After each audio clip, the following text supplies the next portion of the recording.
আসসালামু আলাইকুম সবাই। আজকে আমি আরেকটা নতুন রেসিপি শেয়ার করতে যাচ্ছি। তাই তেলের মধ্যে সামান্য পরিমাণে একটু লবণ, একটু হলুদ, একটু লাল মরিচের গুঁড়া ভালো মতো মিশিয়ে এর মধ্যে আমি আমার সিদ্ধ করে রাখা ডিমগুলো ভেজে নিচ্ছি।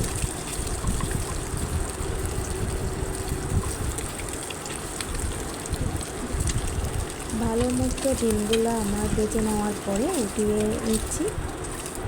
এর মধ্যে ফুলকপি আর আলু কেটে রাখা এগুলো আমি ভেজে নিব।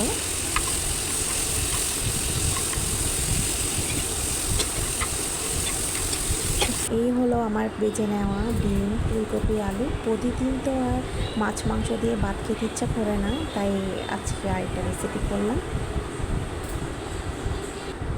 সামান্য পরিমাণে একটু তেল দিয়ে এর মধ্যে কেটে রাখা রসুন কুচি, পেঁয়াজ কুচিগুলো দিব।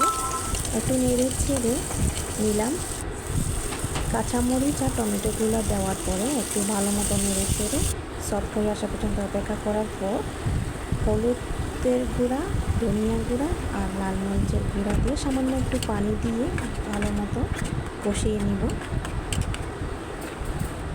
কষানো হয়ে গেলে আমার বেজে রাখা আলু আর ফুলকপিগুলো দিয়ে দিব।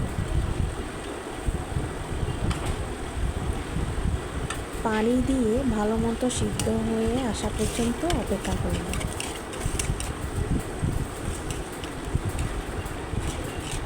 এরপর সিদ্ধ হয়ে আসলে ভেজে রাখা ডিমগুলো এর মধ্যে দিয়ে দিব।